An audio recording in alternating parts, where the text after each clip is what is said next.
사사기 제12강입니다. 이제 엘리야를 용납한 베냐민의 몰락과 회복이라는 제목으로 사사기 19장 22절에서 30절까지 말씀을 선포하겠습니다. 자, 이제 여러분 성경에서 보면 오늘 읽은 이야기가 참 불쾌한 이야기들도 있고, 그렇죠? 어떻게 보면 이 굉장히 이렇게 성적인 이런 표현들이 많이 있습니다. 근데 여러분, 왜 성경에 이러한 이야기들이 있을까요? 이러한 성경의 이야기들을 하나님께서 어떻게 보면 하나님의 백성인데, 이 베냐민이라고 하는 지파가 하나님의 백성인데도 불구하고 이렇게 하나님 앞에 수치스러운 일들을 하고 부끄러운 일들을 하고 실수하고 넘어지는 이러한 것들을 왜 성경에 기록해 놓았을까요? 여러분, 그거는 다른 게 아니라 우리도 그럴 수 있기 때문에 그렇습니다. 그리고 예수님을 믿는다고 하고 우리가 주님의 자녀임에도 불구하고 우리에게도 충분히 그럴 수 있는 것들이 있어서 하나님은 성경에 또한 사실성을 위해서 역사적으로 있었던 이런 수치와 이런 부끄러운 역사까지도 그대로 성경에 담아놓고 있는 걸 볼 수가 있습니다. 그래서 성경을 읽을 때 우리가 이러한 부끄러운 역사들을 바라볼 때 무엇을 먼저 해야 되냐면, 내가 그럴 수 있는 사람이다. 내가 하나님 앞에 이들과 똑같은 죄인일 수 있다는 것을 우리는 늘 명심해야 됩니다. 그래서 오늘 말씀을 통해서 우리는 정말 이 벨리야를 용납한 베냐민이 어떻게 몰락되고 또 어떻게 회복됐는지를 통해서 또 이 땅에서 우리가 교회로서 또 한 이 지역 교회로서 이들이 잘못한 것들을 우리가 어떻게 또한 우리 스스로가 단속하고 이러한 것들을 제거할 수 있는지를 함께 살펴보기 원합니다. 그래서 이제 오늘 우리가 성경 공부 시간에도 배웠지만 이 교회는 교회 각 한 사람 한 사람이 예수 그리스도의 교회고 한 사람 한 사람이 모여서 영적으로 지어져 올라가고 있는 예수 그리스도의 몸입니다. 그러니까 저와 여러분은 예수 그리스도의 몸이에요. 자, 같은 생각으로 한번 이스라엘의 12지파를 생각해 볼게요. 12지파가 다 하나님의 언약 속에 있는 언약의 백성들이었습니다. 그러니까 12지파도 하나님의 언약을 세워져 나가고 하나님의 왕국을 세워나가기 위해서 선택받고 부름받은 사람들이잖아요. 그러니까 이 사람들도 결국은 같이 서로 협력하면서 죄악된 것들을 버려버리고 하나님을 잘 믿고 따라가도록 서로 함께 지어져 가고 세워져 가야 되는 공동체란 말이에요. 그런데 이러한 공동체들에서 가장 중요한 게 뭐냐면, 오늘 이 사사기 전체적인 이야기가 뭐냐면 사실은 그 공동체가 작은 죄 하나 때문에 무너진다는 거예요. 이 공동체들이 하나님께서 원하지 않는 죄들을 통해서 무너지고 하나님이 그걸 다시 세우고 또 무너지고 하나님이 다시 세우고, 이게 사사기 전체에 반복되는 이야기입니다. 그래서 마지막 사사가 삼손입니다. 이 사사기에서는 그러니까 삼손의 이야기 17장, 18장에 있는 말씀으로 이제 그 사사의 이야기는 이제 삼손 이야기로 끝나고, 그 다음은 이제 왕정시대, 바로 사울과 다윗 왕으로 가기 전에 지금 19장부터 20장, 21장까지 이게 중간에 과도기에 대한 이야기예요. 그러니까 이게 사사라고 하는 이 재판관들의 통치, 사실 여러분 재판관들의 통치는 누구의 통치나 마찬가지입니까? 하나님의 통치입니다. 그러니까 하나님이 왕이 돼서 통치하시고 있는데 사람들이, 오늘 이제 지난주에도 봤지만 자기 눈에 옳은 대로 행한다. 당시에 이스라엘의 왕이 없기 때문에 사람들이 자기의 눈에 옳은 대로 행하기 때문에 지금 이러한 문제들이 계속 발생하면서 결국 하나님은 누구를 세우시는 거예요? 왕을 세우십니다. 그래서 사울이 왕이 되고, 사울이 실패하자 그 다음에는 다윗으로 왕을 세워서 하나님께서 유다 지파에게 주신 그 왕권, 왕에 대한 하나님의 언약의 말씀을 성취하시는 걸 볼 수가 있어요. 그래서 이제 오늘 이 베냐민의 사건을 통해서 우리는 이 이스라엘의 12지파 가운데서 과연 이들이 왜 이런 일들을 했고, 또 이것을 통해서 그들이 어떻게 몰락했는지 한번 좀 먼저 역사적인 배경을 좀 살펴보기 원하는데요. 자, 여러분, 이 사사기에서 보면 특별히 이 베냐민, 여러분 이 베냐민 지파가 어떤 지파입니까? 베냐민. 이 베냐민 지파에 대해서 아시나요? 베냐민이 굉장히 작은 지파입니다. 근데 베냐민에서 굉장히 유명한 사람들이 많이 나왔어요. 베냐민 지파에서. 여러분 아시는 베냐민 지파 유명한 사람 누구 있으시죠? 네? 사울. 네, 사울 왕인가요? 네, 사울왕 베냐민 지파. 그리고 또 사도 바울도 베냐민 지파. 원래 이름이 사울이었죠. 네, 베냐민 지파니까 그 이름 가져가는 거예요. 그 다음에 또 유명한 사람이 있습니다. 누가 있을까요? 바로 모르드게. 에스더기에 나오는 에스더도 베냐민 사람이에요. 왜냐하면 모르드게가 이 에스더의 삼촌인 모르드게가 베냐민 사람이에요. 그러니까 에스더도 당연히 베냐민 사람입니다. 그러니까 이처럼 지금 이 베냐민이라고 하는 이 도시에서, 그리고 이제 사사기 앞쪽에 보면 이 재판관 중에 두 번째 재판관이 에웃이라는 사람이 나오는데 하나님의 말씀을 정말 잘 따르고 그 당시에 평화가 이루어진 걸 볼 수가 있습니다. 그러니까 굉장히 작은 지파인데 유명한 사람들이 많이 나오는 거예요. 그만큼 이 베냐민은 작지만 힘이 강하고 능력이 있는 지파였다는 걸 우리가 볼 수가 있습니다. 자, 그럼 여러분, 힘이 강하고 능력이 많으면 뭐가 생기죠? 사람이 교만해지는 거예요. 이 베냐민은 교만했습니다. 그래서 그거에 대해서 우리 좀 한번 살펴보면, 이제 베냐민 지파를 우리가 좀 이해를 해볼게요. 자, 베냐민에 대해서 우리가 한번 살펴보면 창세기 15장 18절에 보면 이런 말씀이 있습니다. 창세기, 제가 이거 준비 안 했네요. 15장 18절에 보면 그녀의 혼이 떠나려 할 때에 이는 그녀가 죽었기 때문이더라. 여기에서 이 그녀는 바로 라헬입니다. 그러니까 야곱이 가장 사랑했던 아내가 아들을 둘 낳았어요. 그러니까 이 장인인 라반에게 속아서 첫째 레아에게서는 이 10명의 아들을 낳고, 그 다음에 자기가 정말 사랑한 라헬에게서는 두 아들만 낳습니다. 그렇죠? 그 한 아들이 요셉이고 한 아들이 베냐민이에요. 막내로 태어난 게 베냐민이에요. 그러니까 베냐민이 태어났을 때 이 베냐민을 낳으면서 레아가 죽습니다. 그래서 이 레아가 마지막에 이야기합니다. 그의 이름을 베논이라 하였으나 그의 아버지가 그를 베냐민이라 하였더라. 베냐민. 그러니까 베냐민이라는 이 이름으로 지금 이 막내 아들이, 여러분 사실 생각해 보세요. 엄마 없이 얼마나 슬프게 지냈겠어요. 수많은 형제들이 있는데 다른 형제들은 쉽게 말해서 레아의 영역권 안에서 레아의 힘 아래 있었는데, 지금 이 요셉과 베냐민은 엄마가 가려줄 수 있는 엄마가 없는 거예요. 그러니까 어릴 때부터 굉장히 힘들게 살았을 걸 알고 있습니다. 근데 이 베냐민은요, 그런데 굉장히 강한 사람이었다는 걸 알 수가 있어요. 창세기 49장 27절에 가보면 이렇게 말씀합니다. 이 야곱이 베냐민을 축복해요. 베냐민을 축복할 때 이렇게 축복합니다. 베냐민은 이리같이 먹이를 강탈하리니 아침에는 탈취한 것을 먹고 저녁에는 노력한 것을 나누리로다. 베냐민 그럼 성격이 어떨 것 같으세요, 여러분? 포악하고요, 굉장히 거칠고, 그러면서 어떻게 해요?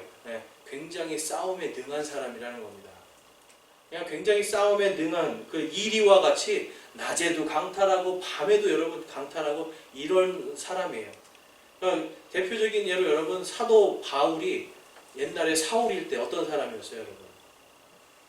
사도 바울이 원래 사울일 때, 예수님을 믿고 회심하기 전에 그 사람이 제일 먼저 등장하는 게 어디입니까? 스데반이 돌로 맞아서 죽어갈 때, 스데반이 돌에 맞아서 죽을 때 그것을 주체하고 이끈 사람이 누구예요? 사도 바울이에요. 그 당시에 사울이었죠. 굉장히 잔인하고 포악한 성격의 사람입니다. 그러한 사람이 누구를 만나는 거예요? 예수 그리스도를 만남으로 인해서 그의 능력과 그의 포악함은 이제 예수님의 사랑으로 사라져버리고 그 안에 있는 정말 하나님이 주신 능력, 바로 복음의 능력만이 드러나는 걸 볼 수가 있습니다. 사울왕은 어땠습니까, 여러분? 사울왕. 다윗이 골리앗을 이기고 나니까 어떻게 됐어요, 여러분? 질투가 나잖아요. 그래서 다윗을 죽이려고 무려 10년 이상을 쫓아다닙니다. 그 한 사람 죽이려고 10년을 쫓아다닌 거예요. 군대를 이끌고. 그러다가 중간에 가면 전쟁에서 싸워서 이기고 또 쫓아가서 죽이려고 하고, 이게 사울의 인생이에요. 그러니까 결국은 사울도 어떻게 됩니까? 비참한 최후를 맞이하게 됩니다. 그가 포악한 성격을 내려놓지 못했기 때문에. 자, 이처럼 지금 베냐민이라고 하는 지파의 속성이 지금 위대한 사람들을 통해서 나타나고 있는데, 그런데 이 베냐민이라는 속성, 이 사람들의 속성이 아주 또 좋게 나타나는 건 뭐냐면, 이들이 구원을 받게 하기 위해 사용된다는 거예요. 그래서 아까도 베냐민 지파 중에 유명한 사람이 누구라고요? 에스더, 모르드게. 이 사람들이 결국은 이 사람들을 통해서 이스라엘 민족이 구원받아서 돌아오는 일을 합니다. 그리고 사도 바울을 통해서 이방 교회들이 구원받게 하는 역사를 또 하나님이 주십니다. 이처럼 베냐민은요, 이 실수, 그 다음에 어떤 구원의 역할, 이러한 것들에 굉장히 많이 쓰인 민족이라고 볼 수가 있어요. 굉장히 작은 민족인데, 자, 우리 사사기 1장으로 한번 가보실게요.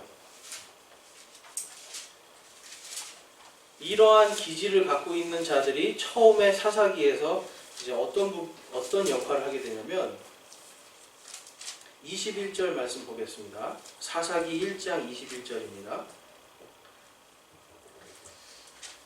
베냐민 자손이 예루살렘에 거주하던 여부스 족속을 쫓아내지 아니하매 여부스 족속이 베냐민 자손과 함께 이날까지 예루살렘에 거하느니라.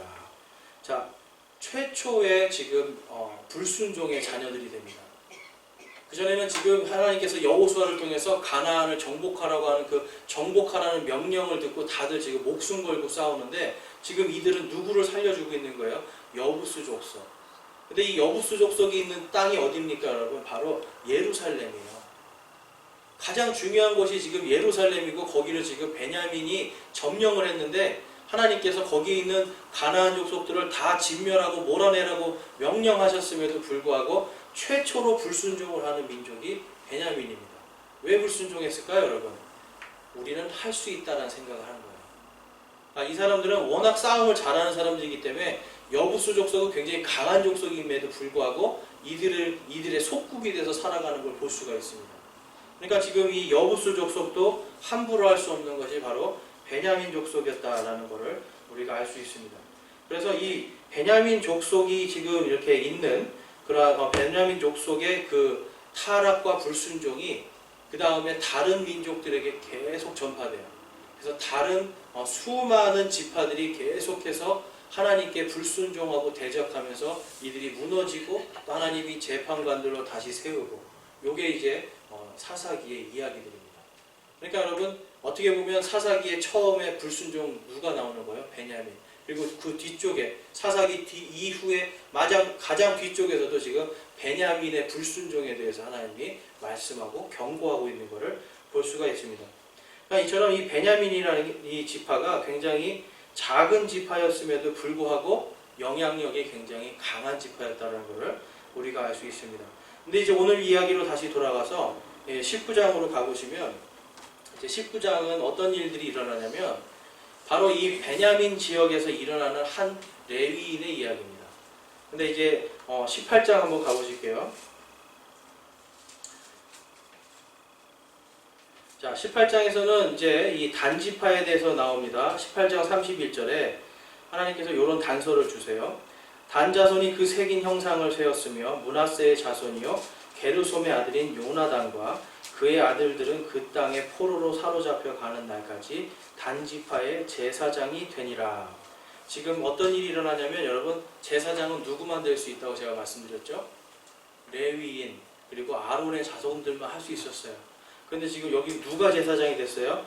므낫세의 자손, 게르솜의 아들 요나단이 그들의 단지파의 제사장이 됩니다. 그러니까 제사장 체계가 다 무너져 버린 거예요, 여러분. 자, 그러면 여러분, 구약시대의 11조는 누구를 위해서 하나님께 바쳤죠? 11조는 땅의 보상을 받지 못한 레위인들에게 준 거예요. 그러니까 11조를 바치면 레위인들이 줘서 레위인들이 그걸 가지고 먹고 하나님의 일을 하게 해줬단 말이에요. 그런데 지금 이게 다 무너져 버렸잖아요. 다 깨진 상태예요. 그러니까 레위인들은 여러분, 땅이 없잖아요. 그러니까 이들이 해야 될 거는 어떻게든지 철저하게 돈에 매여 살게 돼 있습니다. 그런데 당시에 보면 제사장이 되면 보면 월급도 주고 막 이렇게 다 먹여 살려주는 거예요. 이 단지파의 예를 들어봐도. 그러니까 이 제사장 체계가 다 무너졌는데, 당시에 이 제사장들은 뭘 위해서 되냐면 바로 돈을 위해서 제사장 일을 하는 사람들이 생기게 됩니다. 그러니까 이 제사장들이 할 일이 없으니까 어떻게 돼요, 여러분? 떠돌아다니면서 이 사람들이 이제 장사도 하고 먹고 살기 위해서 이제 노력하는 거예요. 자, 그래서 19절에 이제 이러한 말씀이 있습니다. 이스라엘의 왕이 없을 때, 19장 1절입니다. 19장 1절. 그때 에브라임 산 쪽에 머물던 어떤 레위 사람이 베들레헴 유다에서 첩을 취하였는데, 자, 에브라임 산지는 단지파가 있는 곳이고요. 베들레헴 유대 땅 베들레헴은 남쪽에 있고 바로 이 단지파는 약간 북쪽에 있습니다. 그러니까 이 사람이 이 레위 사람이요 거기까지 내려가서 지금 누구를 사갖고 오는 거예요? 자기 첩을 사왔어요. 당시에 유대인의 법에는 첩을 둘 수가 없는데 더군다나 레위인은 누구하고만 결혼할 수 있게 율법이 돼 있죠? 레위인하고만 결혼하게끔 돼 있었습니다. 그러니까 지금 이게 완전히 하나님의 말씀이 다 지금 무너져 버린 거예요. 그러니까 자기 마음대로 지금 첩을 드리고 그것도 이제 멀리까지 가가지고 어떻게 보면 돈을 주고 사왔다는 것을 알 수가 있습니다. 그래서 2절에서부터 무슨 얘기가 나오냐면 이제 그 첩이 일으키는 문제에 대해서 나오는 거예요. 첩이 여러분 창녀짓을 하다가 그가 다시 자기 아버지가 있는 집으로 유대 땅 베들레헴으로 돌아갑니다. 그러니까 이 제사장이 또 그 여인을 찾아서 나서는 거예요. 찾아서 나서서 갔는데 갔더니 이제 장인이 하루만 더 하면서 이 사위를 붙잡아 놓고 마음을 위로해 줍니다. 왜 이런 일이 있냐면 당시에는 지금도 이제 이슬람에 가면 그게 있죠. 여러분 명예살인이라는 거 아시죠? 이 가정의 집안에 있는 이러한 그 어떤 집안의 명예를 더럽히는 사람을 죽일 수가 있었어요. 특히 간음이라든지 이러한 것들은 얼마든지 가족의 명예로 죽일 수가 있는 그러한 법들이 있었는데 이 아버지가 자기 딸이 가면 죽을까봐 하루만 더 하면서 이 사람의 마음을 잘 달래놓는 겁니다. 그래서 이제 마음이 좀 달래져서 이제 다시 자기 단지파가 있는 그 땅으로 가는데 그 길이 중간에 베냐민의 기브아를 건너가게 되어 있습니다. 산이 이렇게 되어 있거든요. 산 능선을 타고 이렇게 기브아를 통해서 가는데 기브아를 통해서 이제 가다가 한 노인을 만나요. 근데 여러분 옛날에 중동은 지나가던 손님이 오면 무조건 받아들여서 같이 밥을 먹습니다. 일례로 보면은 이 아브라함이 누구를 만나죠? 예수님과 천사 둘이 이 아브라함의 천막을 지나갈 때 그들을 대접하면서 부지 중에 알지 못하는 중에 예수님을 영접하는 사건이 발생합니다. 그러니까 당시에 중동에서는 손님을 맞아들이고 그들을 잘 융숭하게 대해주는 게 하나의 복받는 길들이었어요. 그러니까 이 밭에서도 이 밭을 갈고 있던 이 노인이 이 레위인과 그 첩을 받아들이면서 융숭하게 대접을 해줍니다. 먹을 걸 주고 씻는 물을 주고.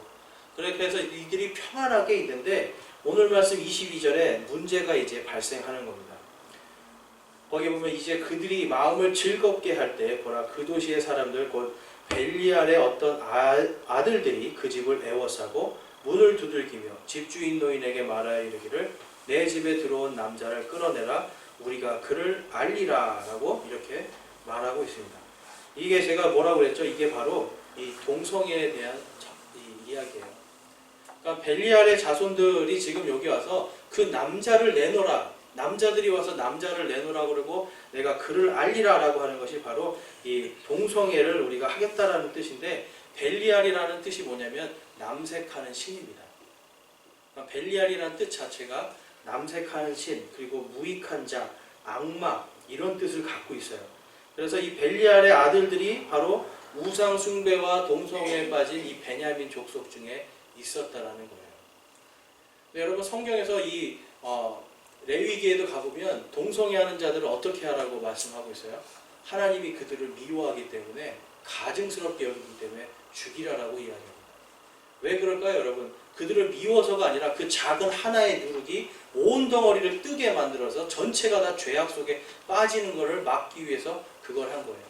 근데 당시에 이 가나안 땅에는 특히 여부수족이라든지 가나안 족속들은 우상 숭배할 때 이러한 일들이 있었습니다.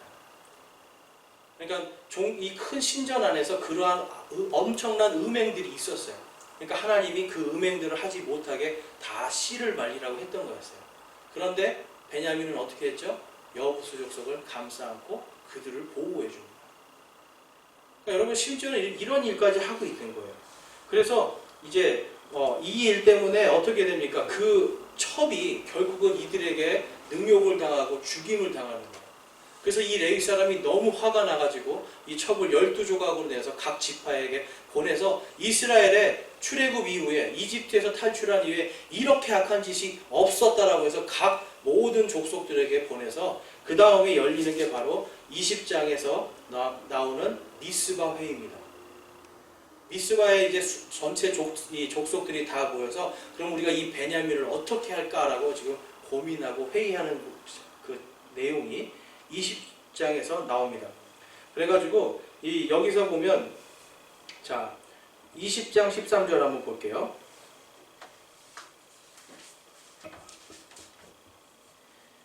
자 20장 13절은 이 미스바 회의에서 결정된 사실을 이제 베냐민 자손들에게 통보하는 것입니다.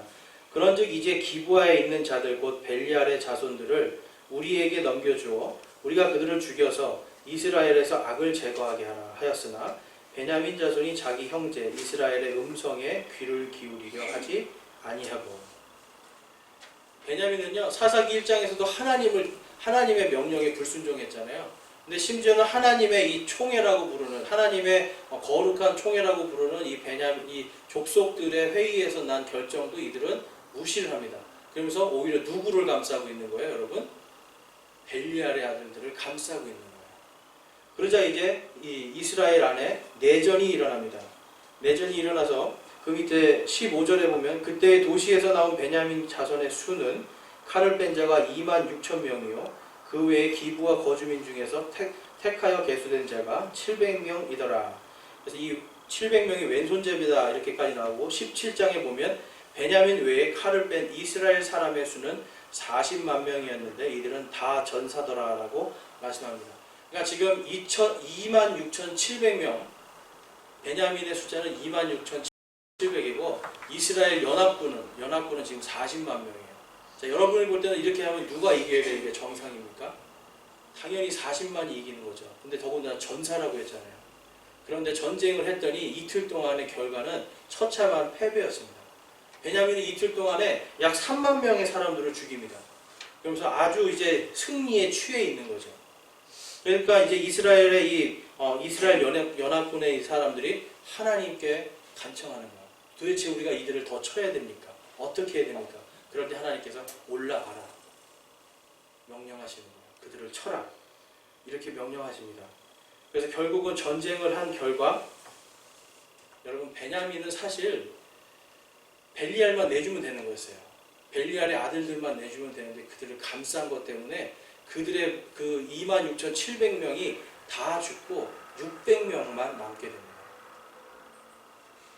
죄악된 사람들을 지금 보호하려다가 한 족속이 멸절을 당할 위기 속으로 빠져요. 더군다나 이 연합군들이 너무 화가 난 나머지 이제 자기의 그 여인들과 아이들까지 다 죽여서 남자들만 딱 600명 남은 거예요.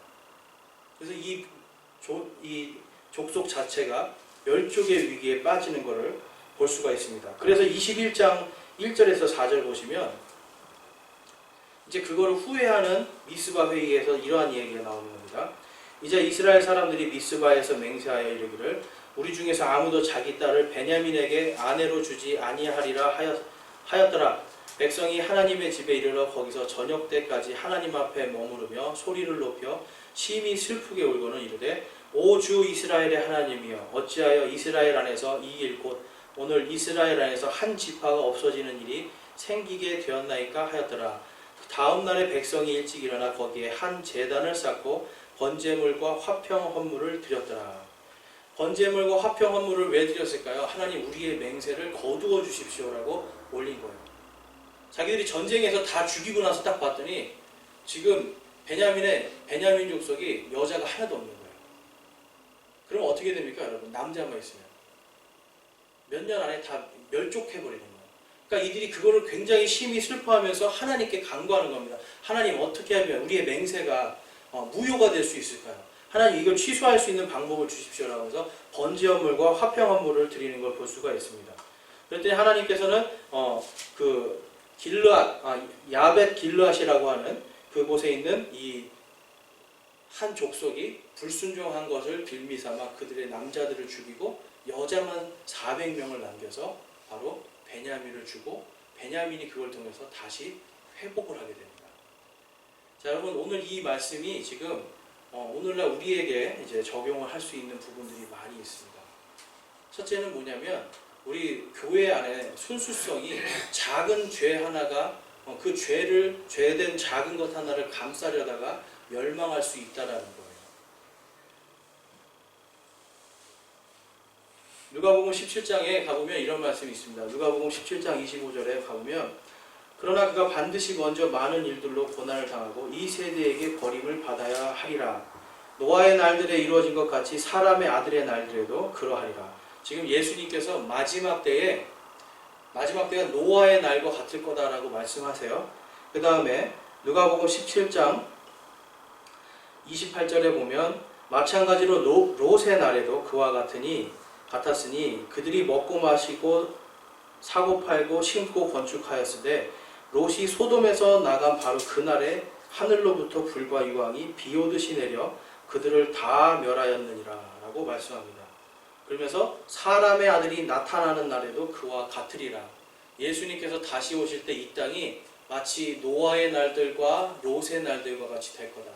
여러분, 노아의 날들에는 무엇이 있었습니까? 극심한 성적인 타락과 하나님에 대한 배도가 있었어요. 그리고 롯의 날에는 무엇이 있었습니까? 바로 동성애가 있었습니다. 그래서 소돔이라고 하는 말에서 이 소돔이 얼마나 동성애를 많이 한 곳이냐면 이 영어에도 지금 소돔이라는 말이 동성애라는 뜻이에요. 소돔이라고 하는 이름을 따서 소도마이즈는 동성애를 하다 이런 뜻이에요. 그러니까 얼마나 동성애가 심한 곳이었다는 걸 알 수가 있어요. 근데 마지막 때 지금 예수님이 어떻게 된다고요? 롯의 날들과 될 것이다 라고 예수님이 예언을 하셨어요. 그러니까 결국은 여러분 마지막 때가 되면 이 벨리알의 아들들이 지금 이 교회들을 또한 공격하게 될 일이 생길 거다라고 지금 예수님이 예언을 하고 계시는 겁니다. 그러니까 결국은 여러분 지금 이 마지막 때 오늘날에도 동일하게 누가 존재하고 있는 거예요? 벨리알의 아들들이 지금 동일하게 존재하고 있는 것을 우리가 알 수가 있습니다. 그래서 여러분 이 베냐민이라는 이 한 사람이 바로 지금 하나님 앞에 순종하지 않고 이 한 지파가 순종하지 않고 바로 이 동성애하는 자들을 옹호하고 그들을 감싸기 시작하면서 그들이 완전히 멸족의 위기까지 처해지는 걸 우리가 볼 수 있고 심지어는 이스라엘 전체가 문제가 생기는 것을 볼 수가 있는데 마지막 때 지금 그러한 일들이 생긴다는 거예요. 여러분도 잘 아시겠지만 지금 벌써 여러분 이 서울시에서 매일 열리는 이제 올해 작년이죠. 작년에 아주 극심했습니다. 작년에 서울시에서 열리는 이 게이 페스티벌이라고 하죠. 이 동성애자들 퍼레이드 때 이제는 아예 예수님이 게이다. 예수님은 게이의 친구다. 성경에서는 동성애에 대한 어떠한 이 심판이라든지 죄로 여기는 구절이 단 한 구절도 없다라고 이들이 외치기 시작해요. 근데 여러분 그 외치는 자들이 누구일까요? 성경을 모르는 자들일까요? 그렇지 않습니다. 많은 교회들이 그거를 옹호하고 있어요. 많은 교회들이 옹호하고 있어요. 종교통합을 하는 이러한 단체들이 그들을 다 옹호하고 있어요. 이제는 오히려 그것이 죄라고 여기는 교회를 심판하고 정죄하기까지 이릅니다. 여러분 마지막 때 지금 우리에게 가장 지금 위협이 되고 있는 것이 뭐냐면 바로 벨리알의 아들들이에요. 지금 이 땅에 벌써 여러분 아시겠지만 동성애 성경들이 나오기 시작해요. 그리고 앞으로 성경을 동성애자들도 볼 수 있는 거로 바꾸자는 움직임들이 굉장히 많이 있습니다. 이것이 여러분 지금 베냐민의 사건과 똑같은 사건입니다. 하나님의 말씀을 지금 자기들의 뜻대로 자기의 정치적인 힘, 어떤 종교적인 힘을 이용해서 그것을 자기의 이속을 채리기 위해서 지금 그거를 이용하고 있는 거예요. 정치권에서도 그걸 이용하고 종교적으로도 그걸 이용하는 사람들이 날로 늘어나고 있다는 겁니다. 그래서 여러분 지금 얼마 전에도 어떤 분이 전화를 하셨어요. 저한테. 전화를 해서 너무 힘들다는 거예요. 뭐가 그렇게 힘듭니까? 그러니까 지금 교회가 자신이 다니고 있는 교회가 지금 종교통합운동 하는데 적극적인 지지를 하고 그러다 보니까 이 동성애라는 것도 지지를 하고 그러니까 자기 신앙하고는 맞질 않는데 이 교회를 다니는 게 맞습니까? 괴로워서 못 다니겠습니다. 근데 수십 년을 다녔기 때문에 다른 데로 갈 또 엄두가 안 난대요. 그래서 제가 기도해 보시라고 했어요. 여러분 오늘 시대에 수많은 사람들이 이러한 하나님의 말씀에 눈이 떠진 사람들은 괴로울 수밖에 없는 거예요. 그런데 이분이 뭐라고 그러냐면 그거를 목사님들한테 얘기했더니 자기를 이상한 사람 취급한다는 거예요. 벨리알의 아들들을 지금 옹호하고 있는 겁니다. 자기를 이상한 사람 취급해요. 제가 알고 어떤 분에게도 제가 똑같은 얘기를 했더니 저를 이상한 사람 취급하더라고요. 베냐민의 이 실수, 이 죄된 것이 오늘날 교회 안에 그대로 다 들어가 있음을 알 수가 있습니다. 그래서 여러분 요즘엔 이 전 세계적으로 진보주의, 이 인본주의가 전 세계를 지금 덮으면서 무슨 일이 일어나고 있어요? 여러분 지금 전 세계가 사실 동성애 그리고 낙태 이러한 것들 생명을 소중히 여기지 않는 것으로 지금 점점 가고 있습니다. 그러니까 여러분 소위 진보 진영이라고 하는 사람들이 말하는 것이 전부 다 거의 다 동성애 합법화로 가고 있잖아요. 저는 진보가 뭐 나쁘다, 뭐 우파가 좋다 이런 얘기, 정치적인 얘기를 하는 게 아니에요. 성경 말씀에 지금 예수님이 마지막 때 롯의 날들과 같다고 하는 그 날들이 지금 이루어지고 있다는 걸 말씀드리는 겁니다. 그렇기 때문에 우리는 성경적으로 봤을 때 좌로나 우로나 치우치는 게 아니라 나쁜 것들을 우리가 하지 않도록 교회들이 순수성을 지키도록 노력해야 된다는 거예요. 바르게 가르치고 바르게 믿을 수 있는 그런 믿음을 가져야 된다는 것입니다. 그래서 제가 여러분들 이렇게 하다 보면 다른 어떤 것들을 이렇게 비판하는 것처럼 여러분들이 들릴 수 있는데 이건 비판이 아니에요. 지금 시대에 벨리알의 아들들이 역사하고 있다는 걸 알려드리고 벨리알의 역사에 들어가지 말고 동참하지 말라고 말씀을 드리는 거예요. 이 베냐민 지파가 그걸 해서 결국은 어떻게 됩니까? 멸족하게 되는 위기까지 갑니다. 그런데 하나님의 은혜로 그들이 다시 회복하는 걸 볼 수 있어요. 그렇다면 오늘 이 시대에 그 벨리알과 같이 있지 않는 우리들에게 무엇이 필요할까요? 그들을 위한 사실 기도가 필요합니다. 근데 이거에 대해서 제 성경에서 이렇게 말씀하고 있습니다. 고린도후서 6장 14절에서 15절입니다. 너희는 믿지 않는 자들과 더불어 공평하지 않게 멍에를 같이 매지 말라. 의와 불의가 어찌 사귀겠느냐? 빛과 어둠이 어찌 친교를 나누겠느냐? 그리스도와 벨리알이 어찌 일치하겠느냐? 혹은 믿는 자가 믿지 않는 자와 무슨 몫을 나누겠느냐라고 말씀합니다. 이건 뭐냐면 교회의 일들, 하나님의 일들을 바로 이 벨리알의 자손들, 믿지 않는 자들 이들과 같이 멍에를 매지 말라는 거예요. 그런데 오늘날 수많은 교회들이 정치적인 사람들과 손을 잡고 결탁을 하면서 그들과 함께 멍에를 맵니다. 그리고 벨리알의 자손들을 옹호하고 벨리알의 자손들을 인정해 주는 쪽으로 가고 있다는 거예요. 그들에겐 여러분 그 끝은 무엇입니까? 하나님의 완전한 진노와 함께 그들이 정말 멸족의 위기까지 갈 수 있는 거예요. 우리는 그들이 만약에 예수 그리스도를 믿는 우리 교회 안에서 그리스도의 가족들이라고 한다면 이제 우리는 거기에 안 들어갔다고 내가 자부하거나 안주하는 것이 아니라 정말 이 이스라엘 백성들이 하나님 앞에 애곡하면서 번제물을 드리고 화평 헌물을 드리면서 하나님 저들을 용서하여 주십시오라고 했던 그 기도 있잖아요. 우리에겐 그 기도가 필요한 거예요. 우리 개인의 기도도 해야 되겠지만 여러분 이 시대의 교회를 바라보면서 기도해야 됩니다. 그들이 돌아올 수 있도록 기도해야 되고요. 그들이 깨닫고 회개하고 뉘우칠 수 있도록 하나님께서 그들을 징계하지 않도록 그들이 빨리 돌아올 수 있도록 우리는 기도해야 되는 겁니다. 그것이 벨리알과 같이 한 멍에를 매지 않는 사람들이 할 이야기입니다. 할 의무입니다. 그래서 사사기 21장 25절 말씀 한번 보겠습니다. 그렇게 해서 이제 베냐민이 회복이 됩니다. 베냐민이 회복됐는데 사사기 21장 25절에는 끝으로 이러한 여운을 남깁니다. 우리 함께 읽어보겠습니다. 그때는 이스라엘에 왕이 없었으므로 사람마다 자기 눈에 옳은 것을 행하였더라. 여전히 이들은 미스바의 회의를 통해서 벨리알이 어떻게 심판받고 베냐민이 어떻게 심판받고 다 보았음에도 불구하고 여전히 이들은 그 이스라엘에 왕이 없었기 때문에 자기 눈에 옳은 대로 행했던 것을 볼 수가 있습니다. 여러분 우리에게 아까 오전에도 했지만 우리의 왕이 누구시라고요? 예수 그리스도예요. 예수 그리스도께서 우리의 왕이 되시지 않으면 우리도 벨리알의 자손들을 받아들이고 따라갈 수 있습니다. 그렇기 때문에 언제나 우리는 예수님이 우리의 왕이심을 생각하고 그분의 길을 따라가려고 애를 써야 되는 거예요. 교회 안에 어떤 작은 인본주의적인 생각들 이러한 것들이 들어올 때 철저하게 우리는 그거를 배척할 수 있어야 됩니다. 그러한 것들이 여러분 작은 누룩이 온 덩어리를 뜨게 만드는 작은 누룩이 들어와서 하나님의 왕국을 완전히 이상한 모양으로 만들어버리는 그러한 일들이 생기지 않도록 우리는 늘 깨어야 됩니다. 그래서 베드로전서 5장 8절에서 9절 말씀 함께 읽어보겠습니다. 정신을 차리라 깨어 있으라 너희 대적 마귀가 울부짖는 사자같이 두루다니며 삼킬 자를 찾나니 믿음에 굳게 서서 그를 대적하라. 세상에 있는 너희 형제들도 동일한 고난을 겪는 줄 너희가 아느니라. 아멘.